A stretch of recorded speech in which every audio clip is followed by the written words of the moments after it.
Happy Tuesday afternoon, everybody. Touching the phone. I can't get this thing straight to save my life.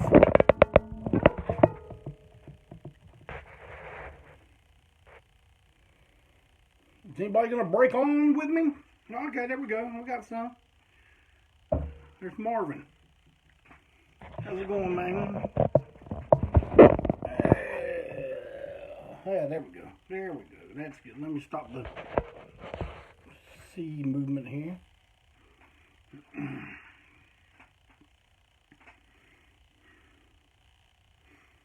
Oh, yeah. There they come. There they're all coming into the house. There's the ANTiSEEN himself.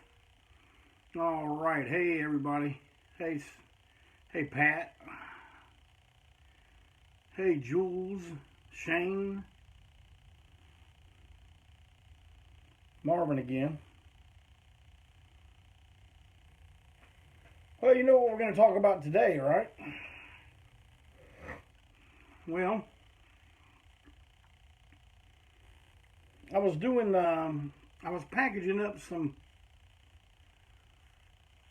orders last night in my mail order emporium. And I got a message on Messenger from Jason Little. It's either Little or Liddell, but from Jason L. And he says, Mr. President, in the event that you don't have a subject to talk about tomorrow when you're breaking on through, how about telling us about your experiences and preferences and all that, you know, people you met and all that in professional wrestling? There's Mondo. Mondo's here. He says, aloha, everybody. Well, I'm going to tell you something. This is a good thing to talk about. I've talked about ANTiSEEN's connection to wrestling before, but I've never talked about my personal. And man, I'm going to tell you what I'm going to do. I'm going to go back. I'm going to go way back into time.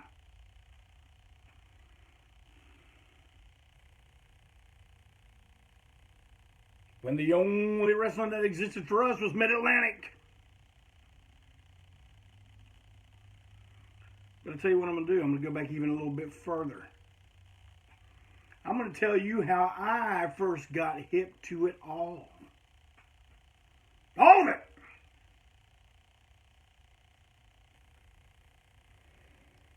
But first of all, some disclaimers. I am not the wrestling encyclopedia that some people may think I am.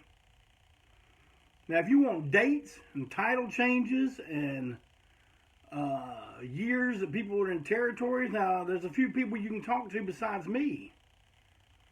My brother Ward's pretty good about all that. Pretty damn good about all that.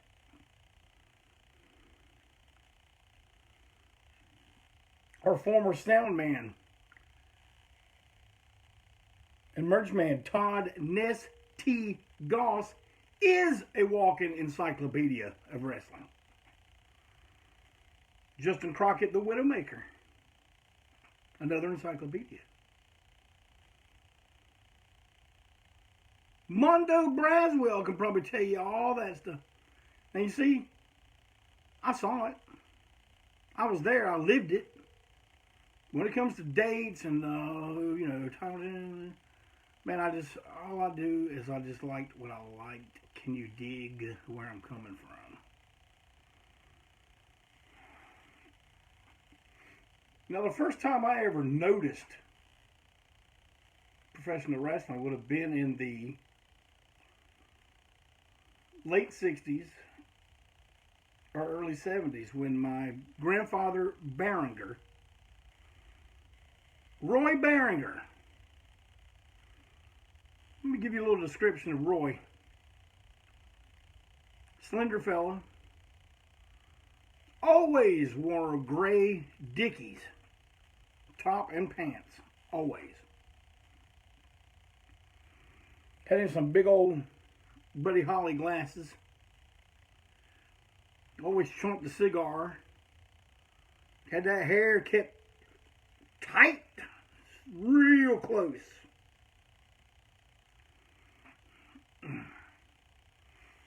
He had a chair in the corner, recliner, with an ashtray on a little pedestal with some amber glass in it. I think my brother still has that very ashtray to this day. Well, I guess it would be like we moved back to the Carolinas several times during my life. The old man was in the Air Force, so we got moved around quite a bit. Sometimes he'd get stationed overseas. And during those 1 or 2 years that he would be gone, we would move back to the Carolinas. Because that's where my mom and dad were originally from. And we would stay in the great township of New London. Y'all know where New London, North Carolina is? I'll put it this way. Albemarle is a big city to New London. But y'all have seen New London, North Carolina, entangled in ANTiSEEN history from day one. Southern hostility was recorded in New London, North Carolina. The first ANTiSEEN practice. As ANTiSEEN, we knew we were ANTiSEEN. We were together. We had a few little get-togethers before, but this is it. We're a band. It was done on Old Mountain Creek Road in New London, North Carolina. There's a plaque on the door of the shed where it happened. It says, birthplace of ANTiSEEN. And I'll talk to my cousins. I ask them, is it okay if people stop by there and look? Take a picture by the plaque? And they say, yeah. But don't get no fucking, crazy idea. Oh, I'm going to go take that fucking... No, you won't. No, you won't. So I'm going to tell you what. If my cousins don't put a hole in any of them fucking dogs will, so remember that. But if you're being cool, they'll be cool. If you want to take a picture there, I'm not going to give you their address over this and have, a couple thousand people by in a couple days know their address, right? But, Old Mountain Creek Road. Figure it out from there, bud. Figure it out from there, bud.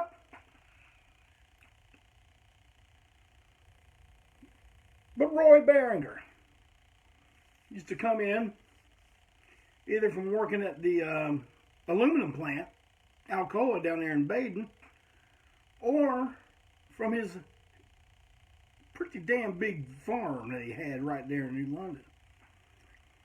Saturday evening, me and Mom, and Greg was real little then. Probably, man, he may not have been born yet, because Greg was born in 1970. I think that is correct. So let me figure that out for a second. 63, 64, 65, 67, 68. Greg was born in 69. So he may have been around him. But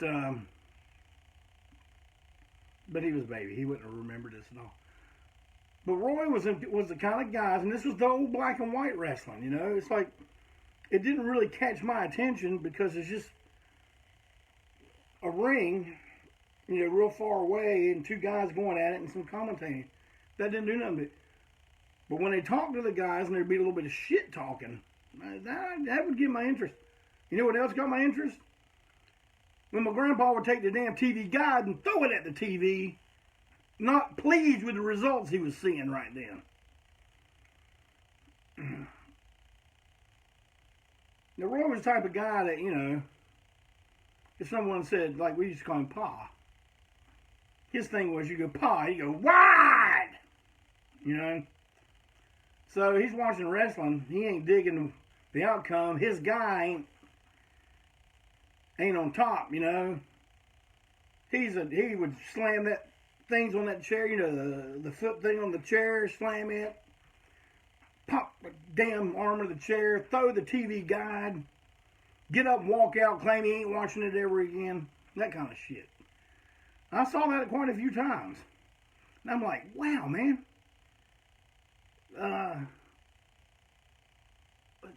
Something's going on to get such a reaction out of him, man. I got to investigate, you know. So I would watch, and then you know, you'd see, you know, like there would be some guys wearing masks and all. So that kind of got my attention. But that's the first place I ever saw it, in my grandma and grandpa's living room in the late '60s. That house is on the property. My cousins now live in that house. Who was his favorite wrestler? You know, I don't know. I know that I have a feeling my grandpa was the wrestling fan the way you were supposed to be. Like, he hated the bad guys. He liked the good guys, you know. He did it the way it was supposed to be. He may have dug Johnny Weaver. Johnny Weaver may have been there then, you know.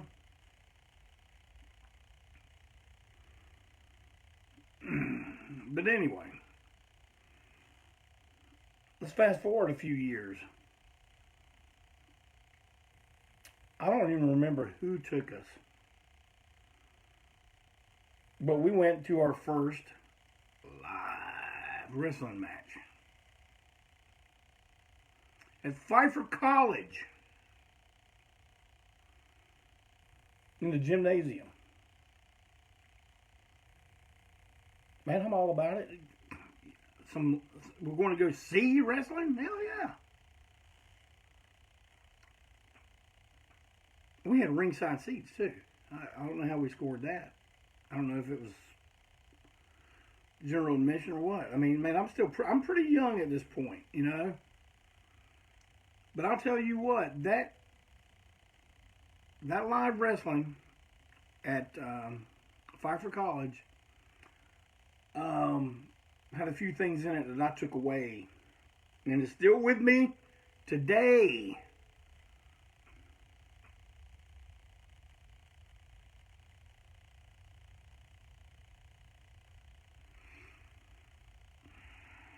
Because being there live and in living color was way more impressive than watching the black and white. But, you know, they may have had other kinds of wrestling on TV. I'm just telling you what my grandpa wanted. I don't even know what federation it was. I can't tell you. Sure, it was local. But, matter of fact, it was Ness T. Goss that helped me put this puzzle piece together. When I told him the headline match starred a guy named Bulldog Brower. And I also saw Brute Bernard.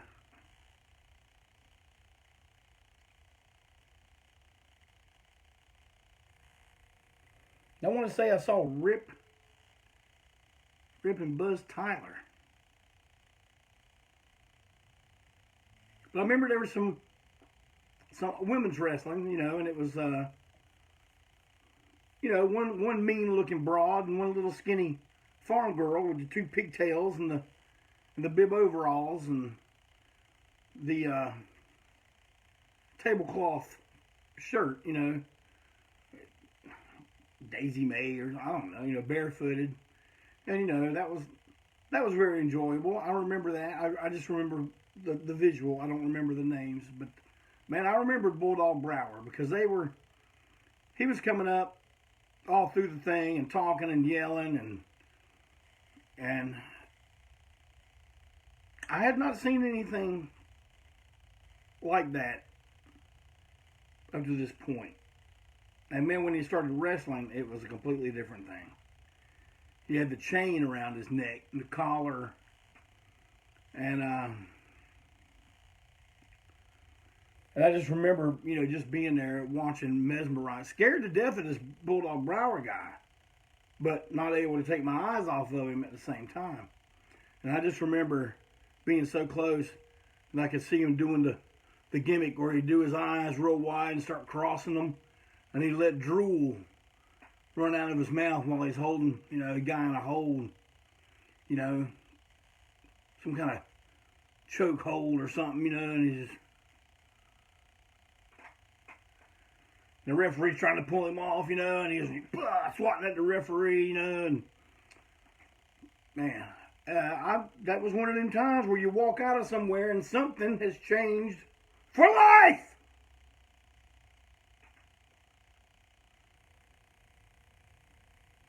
Bulldog Brower set me on the path to being heel fan number one.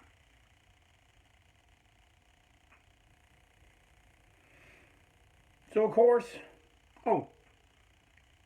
Nesty Goss tells me that this federation, just from the people I could remember their names, he says this was a federation in Charlotte called IWA.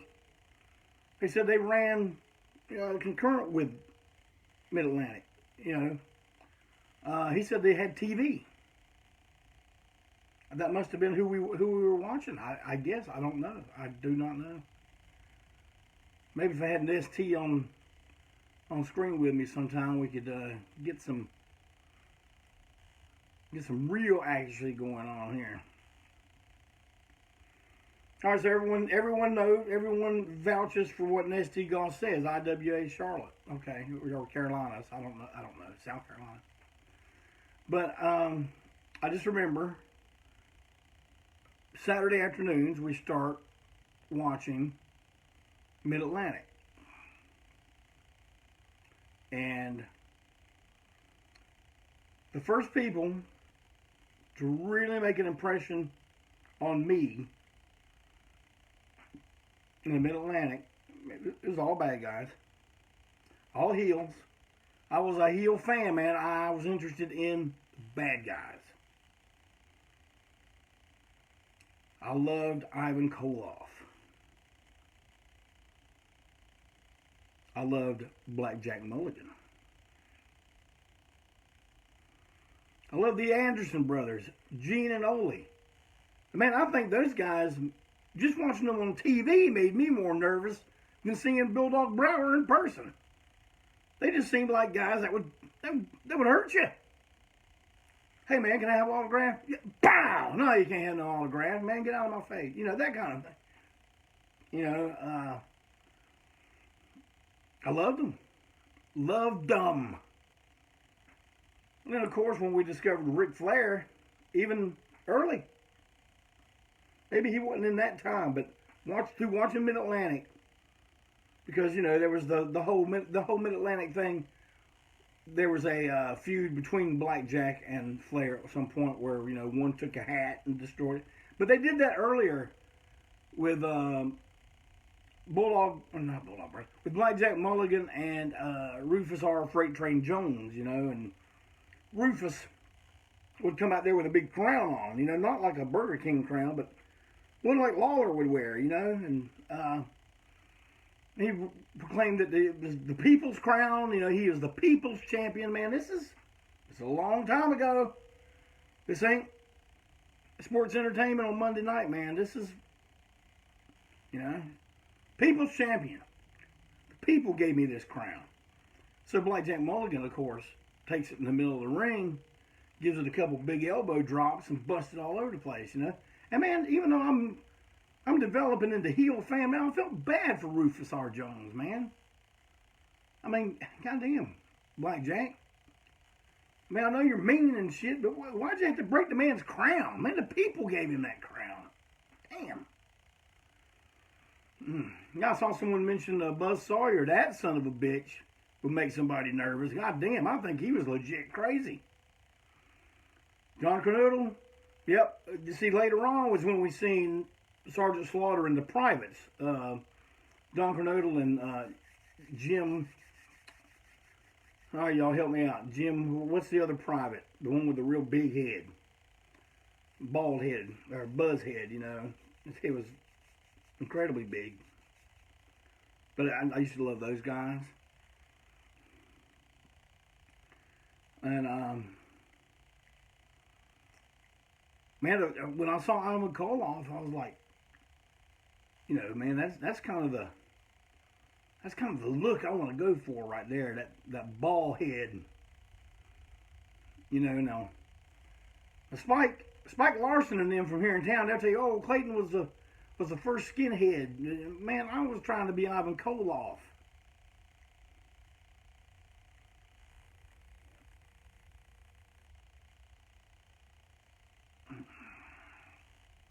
But I couldn't grow a nice goatee or nothing back then.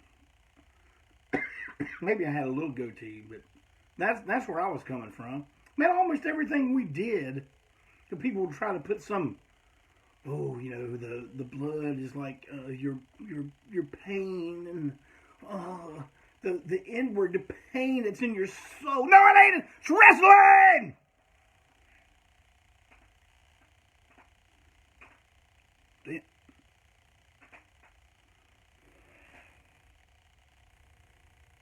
Inner turmoil in your soul. Man, go somewhere and fucking cry. That's one of the things I hated about punk rock. The one thing, see, the kind of punk rock I was into was fuck authority, question authority, not, oh, authority, please hold me, save me, keep me safe, like all you fucks today. But, you know what, that's a different subject.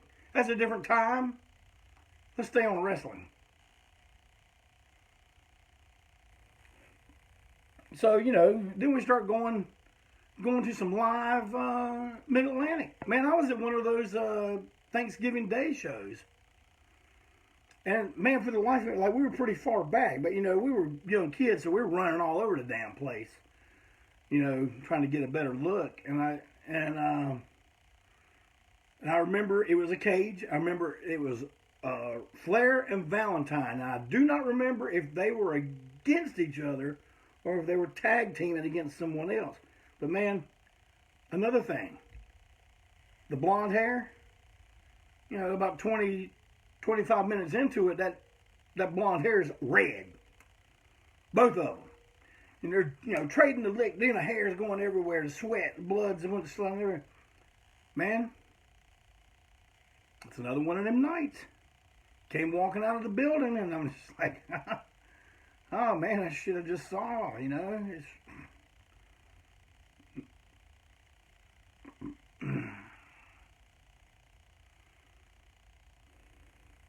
Love Greg Valentine. I met Greg Valentine a few times. You know what? I'll go into that later when I start talking about, you know, the people I've met, people I've had interaction with.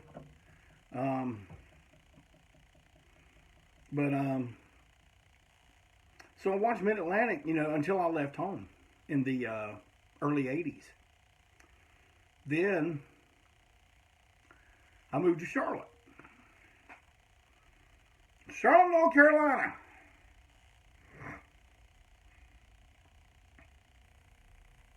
The goal: go to Central Piedmont Community College, become a commercial artist.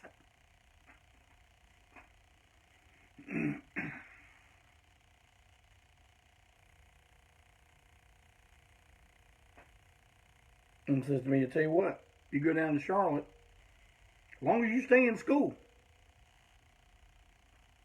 we'll pay your way down there. But the day that I find out you've quit school, or you're just giving up, you're cut off. You're on your own. Do what you got to do. Can you dig it?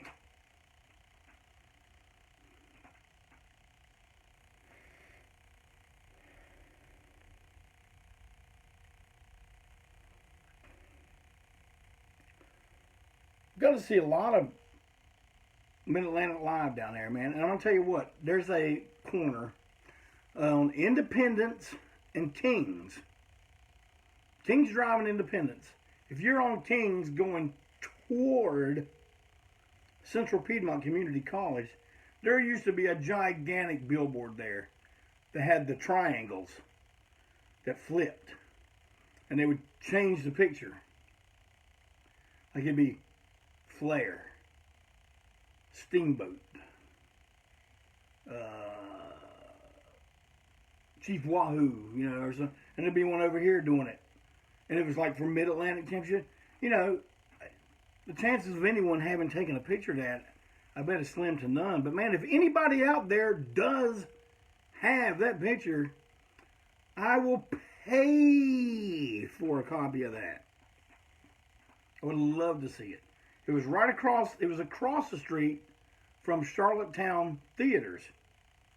I know a lot of you people from in town that are listening to me right now or listening to me later, y'all remember Charlottetown. They had like the really great midnight movies and stuff. That's where we saw DOA and all that stuff. But anyway, let's reel it back in from rock and roll, back into wrestling. Now my brother at this time, see, I'm moved out. I'm big city. I'm Bright Lights, big city. How about on the town?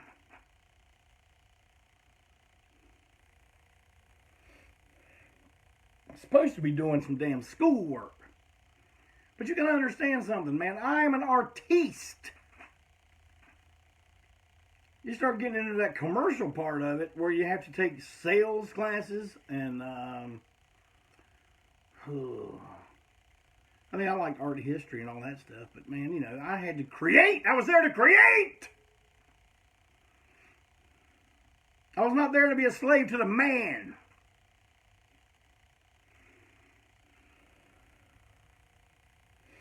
So I guess a little bit later you'll figure out how that relationship ended. But anyway, my brother is still living at home. He's got a friend who would take him and his friends to all the TV tapings. Man, you can go on the WWE network right now and watch all that Mid-Atlantic from the 80s. And, I mean, you won't know what to look for, but I'm telling you, my brother can spot himself. Say, like he could watch the match and go, man, I remember exactly where I was in this time. Matter of fact, one time we took a picture. I was staying with my brother for a weekend because we were playing down there. He got the WWE network just for that weekend. So all we do was binge watch Mid-Atlantic. And man, we sat there and I finally got a picture of it. And I'll tell you what I'm going to do. I'm going to post that picture on the ANTiSEEN page tonight. When we get done here, I'm going to post that so all you can see. I won't put it in the notes here. I'll put it on the ANTiSEEN page. So be sure to go by and look at that. It's my brother wearing an Auto Bell t-shirt or something, digging some live Mid-Atlantic. You know what he was seeing? These guys right here. Gary Hart and Kabuki.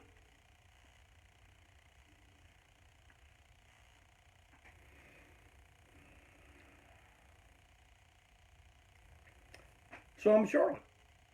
Man, I'm big city. I found this black cable coming out from the wall. And I had this thing that I thought was for an antenna on my little black and white TV. So man, I thought, well, this must be an antenna. You know, maybe I get local channels a little better. Pop. I turned it to the right channel, man. I got cable.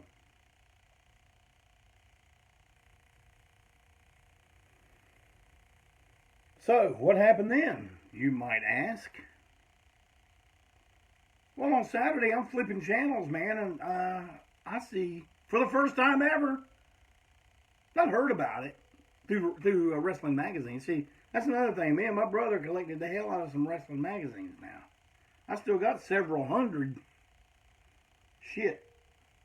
About 400 or 500 right here on this bottom shelf over here. Whenever I do the room tour, which will hopefully be next week. I'll be doing wrestling part 2 next week. Soon. But I got cable, man, and I'm watching, 605, man, Georgia Championship. And I'm like, goddamn. You know, this is all the dudes I grew up.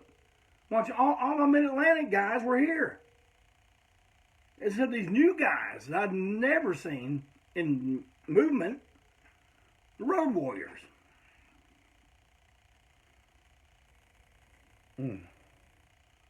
Man, I was just like, God, I had HBO.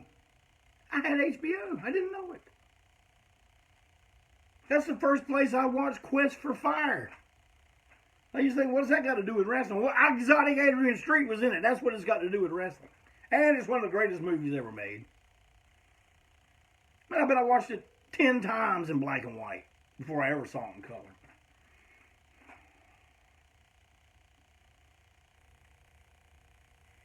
Now I lived there. I lived in that apartment, I don't know, maybe close to 3 years, I guess. 2.5 years maybe. And anyway, one day, I get a knock on my door. Now keep in mind, I'm big city, I'm bright lights and, you know, and all that, but I've yet to develop any really good street smarts.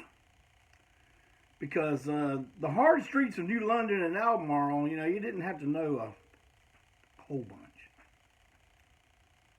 You just had to know what fire escapes you could hang out on and not get run off of, you know. But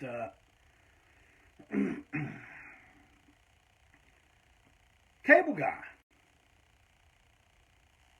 Hey man, we're offering a good deal on cable here in the apartment complex. You want to sign up for it? And man, like,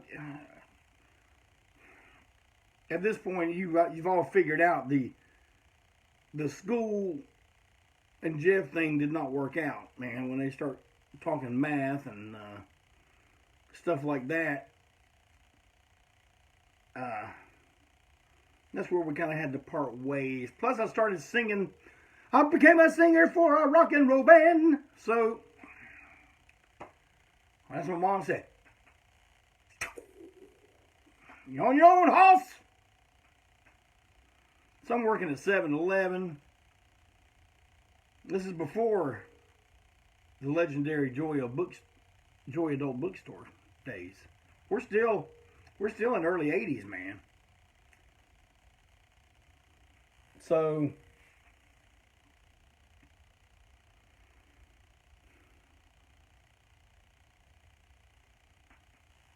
hey man, we're offering a great deal for the apartment. what a chump. Man, I already got cable.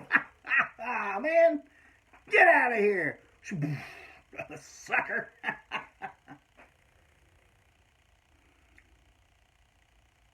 So you already got cable, huh? Okay. I'm sitting there that night.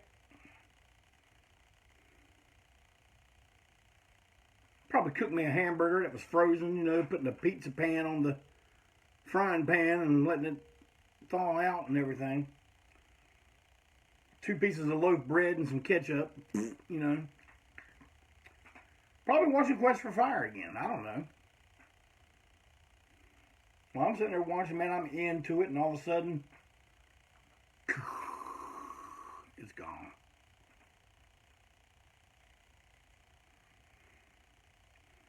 But the longer I stayed in Charlotte, man, it's like, you know, I couldn't afford no damn cable.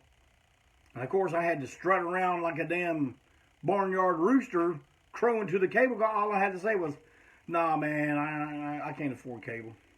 All right. He would have never known the difference. But nah, I had to. Street smarts. One example. But I met other people while I was here.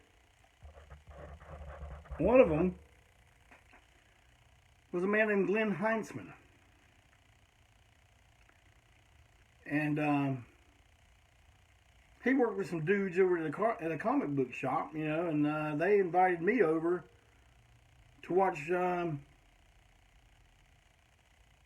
WWE. It was WWF back. And I'm thinking, I got up with Scott Savage. at some point. We watched Tuesday Night Titans. So I was getting a little bit of a wrestling fix, but you know, WWF at that time didn't really grab me, man, because that's when you know, it was real cartoonish. It was not like the stuff I was accustomed to seeing. And I'm not sure. I guess eventually, when I moved from the apartment on Central Square and moved somewhere else, that's when we actually got cable, and I was back to watching Georgia Championship. And man, I watched that all the way through. You know, the Horsemen. You know, and then I think I may have left it for a while. Because I kind of remember rediscovering it sometime in the later 80s, early 90s. And at this point, since I could actually afford cable and had it, I was able to see WWF. And I don't know if Georgia Championship had turned into WCW that or not, but you had both of these. I was also telling, you know, we talked about the old IWA, and I remember tuning in my TV one night while I was still in New London and seeing some of that TV because I saw this dude named Eric the Red. See, man, that's what I dug, man. If it wasn't the serious skull crushers like the Andersons or Blackjack, then I dug the Monster Heels. And I got to back up a little bit. When me and my brother still lived together at our parents' house in New London, I don't remember the date or the year. Some of you probably know this right off the top of your head. But it's when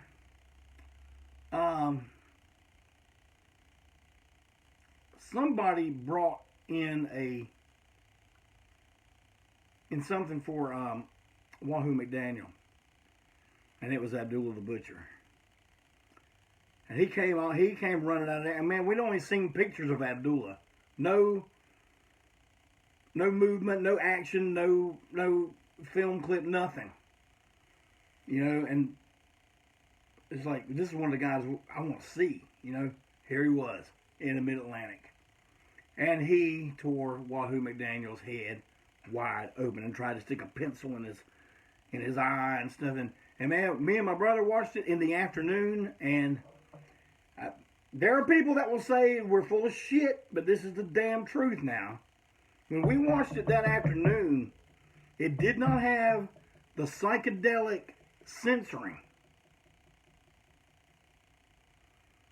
Because we watched it on our local station first. After it was over, we're like, man, we got to try to find this. Like it was playing in different towns, but at different times. And on some days, you could turn that, you know, we had one of those antennas where you turn the knob and it goes, and man, we would try to find out where it was and try to tune it in. And we watched it again on another one. But then we knew it came on late on one channel.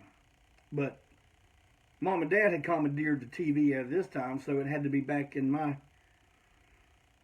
bachelor pad with the black and white TV. But we found it again that night. And this thing, at nighttime, they had the psychedelic censoring. I mean, I couldn't tell what color it was, but, you know, the outline and stuff like that. And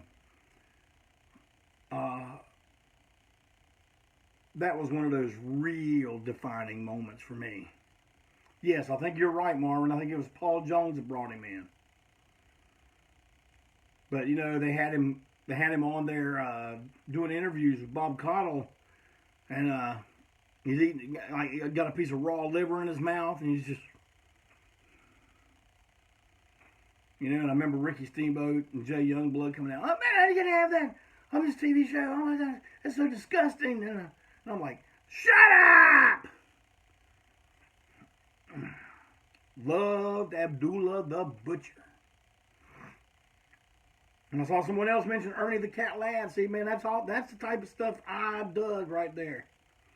Man, Ernie the Cat Lad does not get the proper props for the interview he could give, man. He could talk shit. He was another one, man, that looked like, you know, he was serious.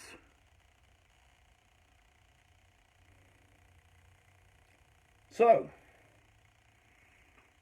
I think we're going to wrap it up with, I'm in Charlotte. I've been there for a long time now. I've been seeing some Mid-Atlantic live in Charlotte. I now have cable, so I'm watching a few different kinds of stuff going on. Which one won out and took over old JC's mind? You find out next Tuesday. Then we'll start talking about actually meeting some of these guys. Whether it had been in character or if they were shooting with us. Whichever. And I guess part 3, I don't know, we may be getting into it next week, but how the other forms of wrestling became a big influence on me. So,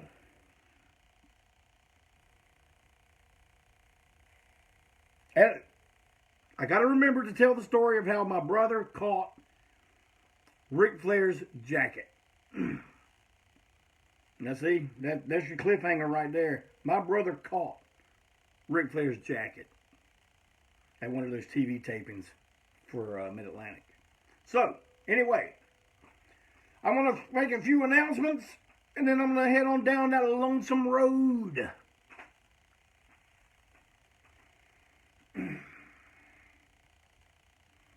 First, I want to thank all of you who have liked and or followed Janice Blythe's page that I helped create for her. For those of you who need a reminder, she is the actress that played Ruby in The Hills Have Eyes. That's where we got the song Ruby, Get Back to the Hills. It actually came from The Hills Have Eyes Part 2.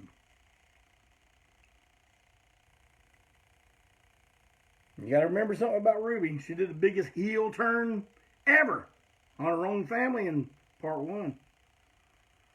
I mean, when you throw a rattlesnake on your brother, that's a heel turn. But y'all stop by her page. Look at what we got so far. Buy one of her pictures of her in the iconic pose. Pretty soon we hope to have more pictures to choose from.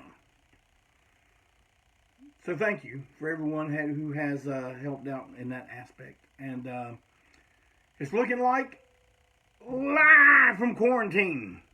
We'll be here next Monday. Now, if my UPS tracking doesn't get midweek and go, your shipment's going to be late, but it is on the way. I may go ahead and do the pre-order over the weekend. But if it gets stuck in the middle of Nowheresville, I'm not touching it, not until it's in my hand. Thank you for spending your Tuesday early evening with me. The Unimpeachable President for Life.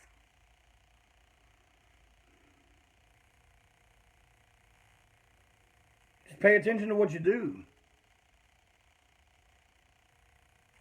Pay attention to who you screw. Because one of these days,